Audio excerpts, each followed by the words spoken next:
Hello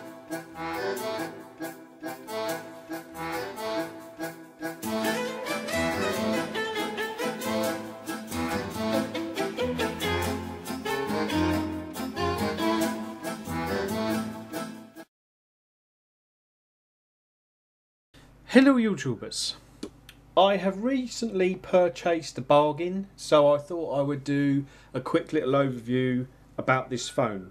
Now, as you guys know, I have the Sony Ericsson X10 Mini Pro. I also had the HTC Wildfire, but I sold it with the Nokia C3 because I wanted to get money together to be able to buy the HTC Wildfire S, but that is another video for another time.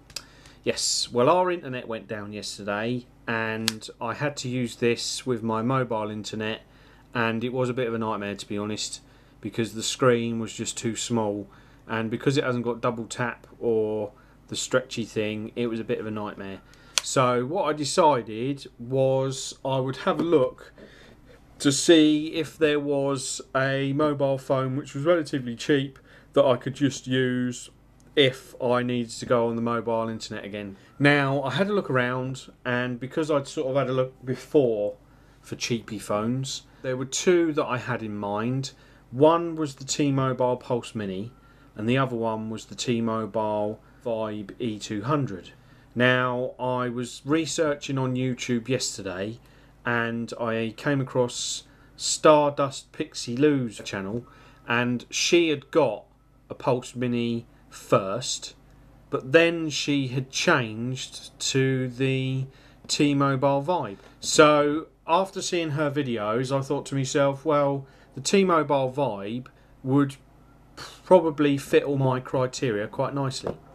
So I was walking around town yesterday, and basically I went into one of the phone shops and they had the T-Mobile Vibe on one of their sort of sales, and it was £30, and here it is, the T-Mobile Vibe. Oh yes. Now, I must admit, I was pleasantly surprised with this phone. The touch screen could be better, to be honest. If you sort of calibrate it right, it does work quite nicely, but it seems that there is a lot of double tapping going on. There isn't any button or way to get to the camera on this screen, which was a little bit disappointing, and I don't think there's even a widget on here which will get you to your camera. If there is one that you guys know of, then let me know, because it would help me quite a lot. Yes. Now, one of the things that the videos that I saw on YouTube didn't have was video samples. Now, you guys know what I'm like, and even on my basic phones I do like to have the capability of video on it. So when I saw this going for 30 quid, I thought I'd snap it up nicely and all that sort of stuff. I went into the video camera and I went to settings, video settings, and I don't know if you're going to be able to see that. Basically, you've got high quality, I'll show you, good quality, normal quality, and low quality. Now, what that basically means is you've got QVGA at 13 frames per second is your high quality, and then all the others are QCIF at 13 frames per second.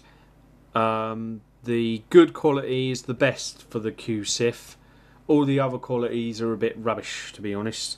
It does have a night mode, and it does have various other different things like white balance and stuff like that you can use. It's also you can change the storage and stuff like that. Effects, the normal sort of effects, which is pretty groovy. So it is a relatively okay camera. I am going to put some video samples at the end of this video so that you guys can see for yourselves what it's like, because I couldn't actually find any video that this phone could do. As far as the stills camera is concerned, pretty much the same settings. The camera is relatively okay. I mean, considering the price, you do get quite good quality for the price. I mean, I've tested and used phones that were a little bit dearer than this, and basically they weren't as good, to be honest. If I could improve anything on this phone, it would be the touchscreen, just make it a little bit better, but then you can probably fix that through the calibration settings anyway. The camera itself is only 2 megapixel. The quality of the QVGA I was quite impressed with, to be honest. I thought that even though it was 13 frames per second, that it was just as good as the Nokia C3, which I was quite surprised at. So, what do I think of it? Well, as a backup phone, for me, it is ideal because the QWERTY keyboard is really nice, the touchscreen is relatively okay, and the mobile internet is pretty good as well. The camera on it is quite basic, and that is why I wouldn't use it as a main phone. But considering it's only like 30 or 40 quid, you know, you can't really go wrong at that price.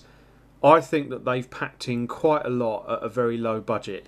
So if you're looking for a low budget phone with a QWERTY keyboard and a half decent camera, then this is quite a good one to get. For me, as a main phone, it doesn't quite sort of suit, only because of the camera, to be honest. I don't know what the battery life is like because I haven't tested it. I would imagine it'd be relatively decent, and it is made by ZTE, which is quite groovy. But yeah, it is a good phone. Considering the amount of money you pay for it, I think it is a relatively decent phone. So I'd just like to say thanks to StarDustPixieLou for her videos, and I know that there's a couple of other guys. I think his name's Mr. Tech Wizard. He has got one of these and he's done some videos on it as well. There aren't many videos on the T-Mobile Vibe, and that was another reason why I wanted to do this video, just so that you guys could see what the video capability is like from this phone. Okay, that's enough from me. Next up is the video shots that I took using this phone, and I shall do some more later on. Bye bye for now. Okay, so this is a little test shot with using the camera on the T-Mobile Vibe. The frame rates are only about 12 to 13 frames per second, and it only records in QVGA and QCIF, which isn't really that great, to be honest. But for the frame rate that it does, I think that the video is quite good. So I just thought I'd do a quick video sample so that you guys can see what it's capable of. Now what I'm going to do is go out the front. I'm not going to bother using the other quality settings because it's just not worth it because they're so rubbish. But now I'm going to take some video out the front to see what that's like. Okie dokie. So here we have the Vibe again out the front. There are a few things that disappoint me about this phone. Obviously the video isn't that great, but then having said that, this is only a 30 quid phone, so what do you expect? I think the video for the price range is pretty good, all things considered. If you just want to do some rubbish video to send to your friends, or maybe even put up on YouTube, you could probably just about get away with it. One of the things that does annoy me about this is that there's no way that you can put a camera app onto the front screen, so you've got to go into the settings to get to the camera. Whether I can change it or not, I don't know, but then this is only a backup phone for me because it was so cheap. That's why I got it. Okay, well I hope you're enjoying these tests, and there'll be more to come later on. Bye bye for now.